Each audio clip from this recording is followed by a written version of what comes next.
ఈరోజు మనం సృష్టిగత మీటింగ్ విన్నాం. అందులో ముఖ్యంగా స్వామివారు ఏం చెప్పినారంటే, స్టార్టింగ్ వచ్చేసరికి కొండలు తయారు చేసేవాడు ఉంటాడు కదా! కొండను తయారు చేసేవాడు కొండ. ఇప్పుడు కొండ అనేది ఎన్ని కొండలు తయారు చేసేవాడు ఎన్ని కొండలను తయారు చేయగలడు. కొండ అనేది సృష్టికర్తను తయారు చేయలేదు. అదేవిధంగా మనకి మనకి సృష్టింపబడేవి అంటే ఉద్దేశం ఏంటంటే వీటికి విలువ తక్కువ అంటే వీటికి అంత దీనికి విలువ ఎక్కువ. అంటే ఏం చేత సృష్టించబడింది కాబట్టి దీనికంటే గొప్పగా ఉంటుంది సృష్టికర్త యొక్క విషయం.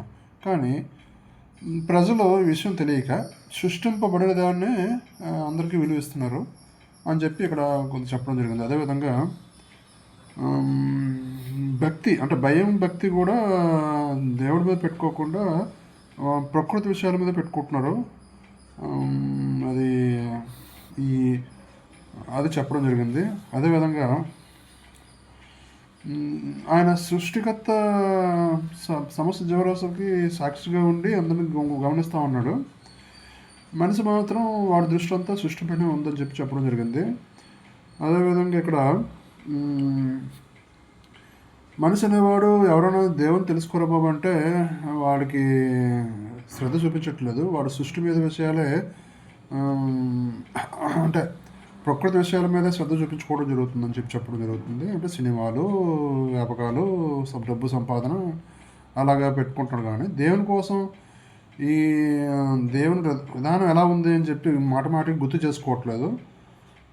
దీనివల్ల ఏమవుతుందంటే వాడికి ప్రతి పనిలో కర్మ అంటుకొని మళ్ళీ తిరిగి ప్రకృతిలో మళ్ళీ తిరిగి పుట్టి మళ్ళీ కష్టసుఖాలు అనుభవిస్తామని జరుగుతుందని చెప్పి గుర్తు చేశారు. అదే వస్తువులు కదలేవి కూడా ఉంటాయి. అదేవిధంగా మనుషులు కూడా మీద విలువ పెట్టుకుంటున్నాడు తప్ప ఓకే ఈ మనిషి అనేవాడు పలానా డబ్బు కావాలి, పలానా వస్తువులు కావాలి అని చెప్పి వాడి జూపంతా అటుపక్క ఉంది. కానీ వీటన్నిటిని ఎవరు తయారు చేస్తున్నారు, ఎవరు ఇస్తున్నారు నాకు అని చెప్పే విషయం గుర్తుపెట్టుకోవట్లేదు. అదేవిధంగా ఒక ప్రభువారు చెప్పినట్టు చూడని వారు చూడవలను, చూసిన వారు గుడ్డివారు కావాలను అంటే చూపున్న వారిని కూడా గుడ్డివారిని చేస్తానని చెప్పడం జరిగింది. దానికి అర్థం కూడా చెప్పినారు. అదేవిధంగా ఇక్కడ ఉద్దేశం ఏంటంటే మనిషి ఎప్పుడు తనను ఈ సృష్టించే వారి మీద ఎక్కువ విలువ పెట్టుకోవాలి. కానీ తక్కువ అయిన దాని మీద విలువ పెట్టుకోకూడదని చెప్పడం జరుగుతుంది. అదేవిధంగా జ్ఞానం కావాలి వినేదానికి ఓకే ఈ అటువంటి సృష్టిగత మీద విలువ పెట్టుకోవాలంటే ముందర తెలియాలన్నమాట. జ్ఞానం తెలియాలి. అసలు ఆ జ్ఞానం వల్ల ఎలా వస్తుందంటే ఇలాగ స్వామివారు చెప్పిన స్పీచ్ వల్ల కానీ పుస్తకాల వల్ల వస్తుందని చెప్పడం జరిగింది. ఇంతవరకు దేవుడికి పేరు పెట్టి ఎవరు చెప్పలేదు. విజయనగరంలో ఒక అతను పూజారి అన్నాడంట, ఈ పుస్తకంలో ఒక పలానా దేవుని పైన అడ్డనామ దేవుడు, నిలువునామ దేవుడు, ఇంకేమైనా ఏ దేవతల పేరు అడిగారు అనమాట. మరి ఆ పుస్తకంలో వాళ్ళకి ఇచ్చినప్పుడు ప్రచారం చేసినప్పుడు అందులో ఏ దేవుని గురించి చెప్పలేదు. మరి తలకాయ నేను రాశాడే బుక్ నేను చెప్పంటే మరి సోమవారం ఉన్నారు. అవును, తలకాయ ఉంటే గుణాలు ఉంటాయి, గుణాలు లేనివాడు రాయాలి తప్ప ఇలాంటి బుక్స్.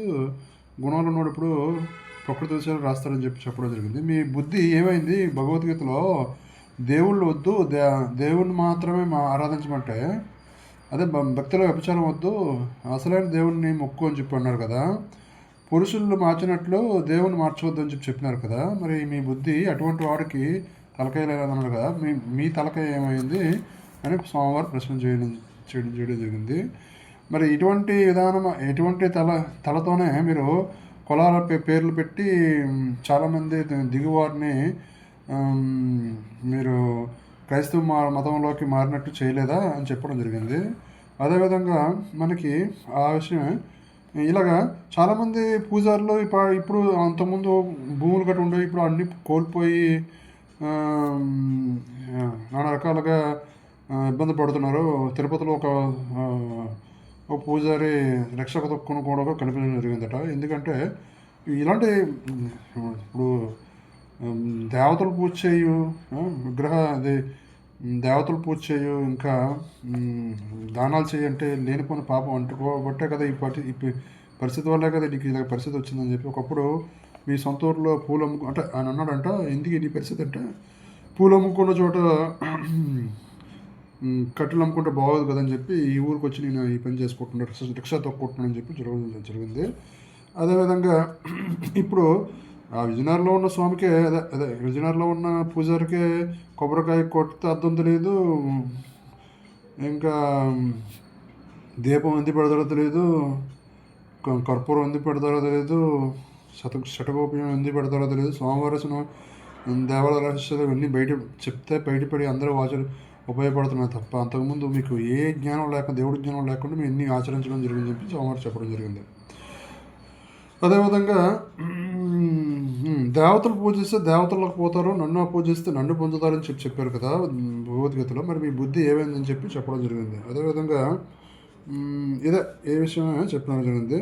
భగవద్గీతలో జ్ఞానం కాదన్న వారికి పాపం, ఇది భగవద్గీత చూపించి ఇందులో జ్ఞానం లేదన్న వారికి పాపం చాలా వస్తుంది, ఆ పాపం అనుభవించడం కూడా చాలా ఎక్కువ ఉంటుందని చెప్పి చెప్పడం జరిగింది. ఇంకా భయం, మనిషి 90% మంది జనాలు అందరూ ప్రకృతి మీద భయపడుకుంటున్నారు తప్ప ప్రకృతిని సృష్టించిన దేవుని మీద గుర్తు తెచ్చుకోవట్లేదు అని చెప్పడం జరిగింది. ఇంకా అన్నిటికన్నా గొప్ప విలువ దేవుడికి ఇవ్వాలి. ఒకే ప్రకృతి దేవుడు సృష్టించింది కాబట్టి కొంత విలువ ఉంటుంది, తక్కువ విలువ దేవుడికి ఎక్కువ విలువ, ప్రకృతి సృష్టి మీద తక్కువ విలువ, సృష్టికర్త మీద ఎక్కువ విలువ పెట్టుకోవాలని చెప్పి స్వామివారు చెప్పడం జరిగింది. ఇంకేం చెప్పినారంటే ఇప్పుడు పలానా వాళ్ళు ఒక మనిషి ఉన్నాడు అనుకున్నా, పుట్టినప్పటి నుంచి చనిపోయేంత వరకు ఆ కర్మ ప్రకారం నడుస్తున్నాడు. ఏ సమయానికి ఏ కష్టం రావాలో, ఏ సుఖం రావాలో, నీకు ఏది పొందాలో నీ ధ్యాస అంతా ప్రకృతి మీద ఉన్నప్పటికీ ఆ ప్రకృతిలో అంటే ఎందుకు వస్తుంది ఆ ధ్యాస అంతా కర్మ ప్రకారంగా నడిపిస్తే వస్తుంది అన్న విషయం జీవుడు తెలుసుకోలేకపోతున్నాడు. ఈ శరీరంలో ఉన్న దేవుడే ఈ కర్మని మనకు పెట్టాడన్న విషయం వాళ్ళకి ఎరుక రావట్లేదు. ఇంకా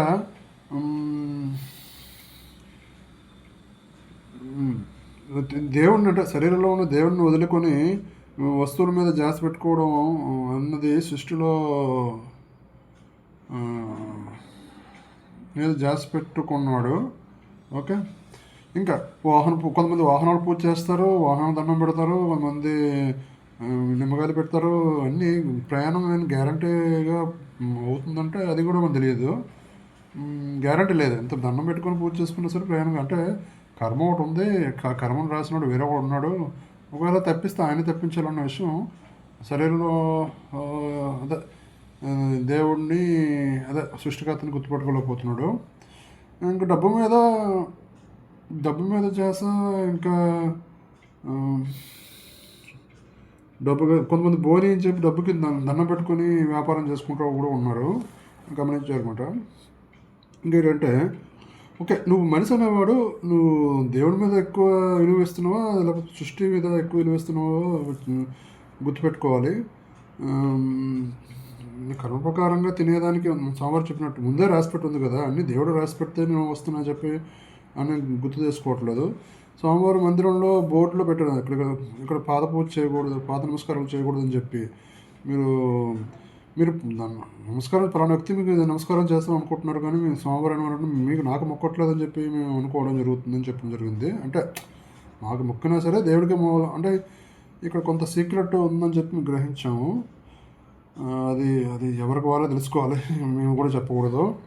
ఓకే, ఇక్కడ పూలమాల వేయొద్దని మాకు అని చెప్పడం జరుగుతుంది. అదేవిధంగా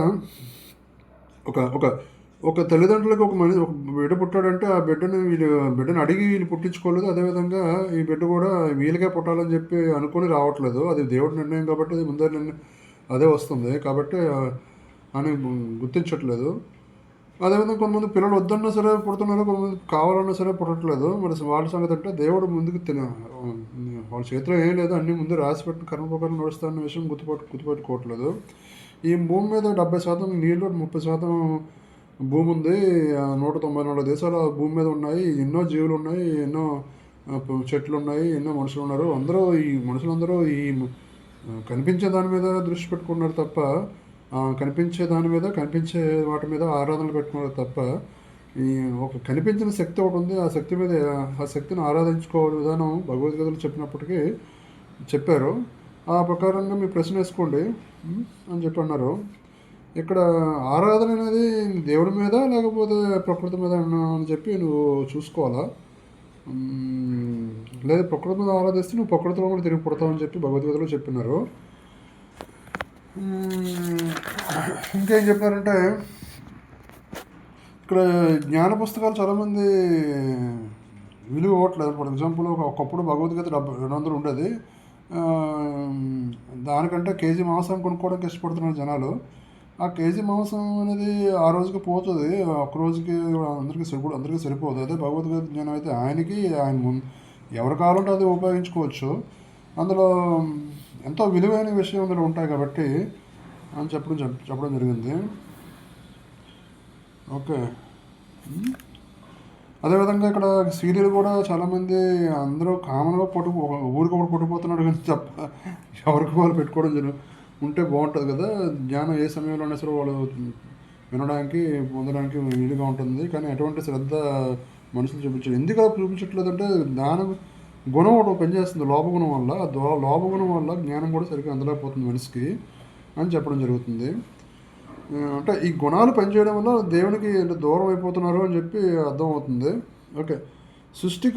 ఈ భగవద్గీత జ్ఞానం ప్రకృతిలో ఉన్నప్పటికీ అది కర్మకు అతీతంగా ఉంది కాబట్టి ఇక్కడ కొంత సీక్రెట్ మాకు అర్థమైంది అన్నమాట. ఇక్కడ అంతకుముందు తెలియని భగవద్గీత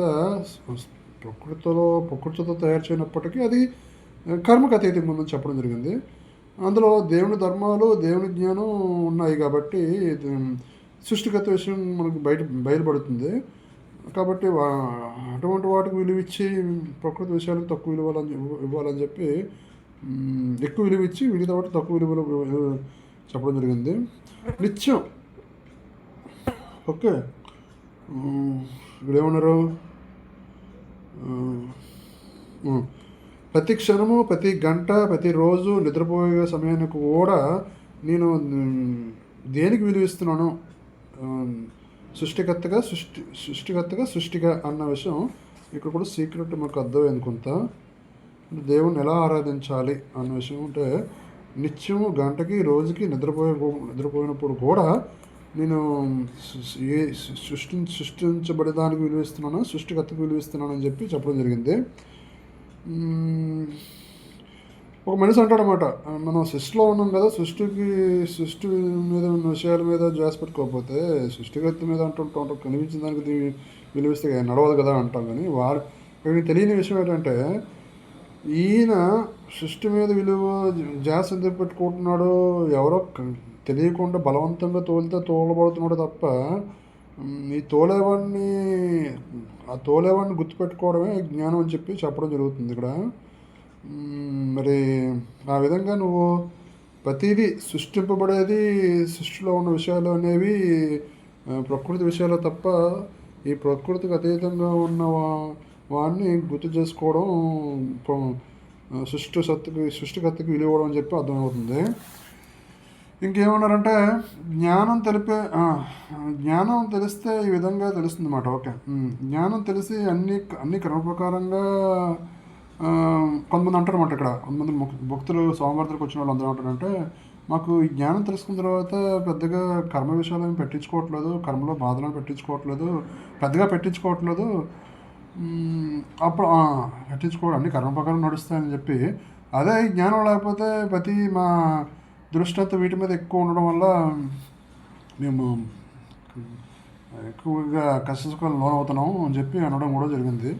అవును, మరి సృష్టిగతికి ఎక్కువ లెస్సి ఎక్కువ తృప్తి ఉంటుంది, మరి ప్రకృతి విషయాల మీద తక్కువ పెడుతుంది, వాటి మీద మంచిది అని చెప్పి ఈ విధంగా సోమవారం మన సృష్టిగత మీటింగ్ చెప్పడం జరిగింది.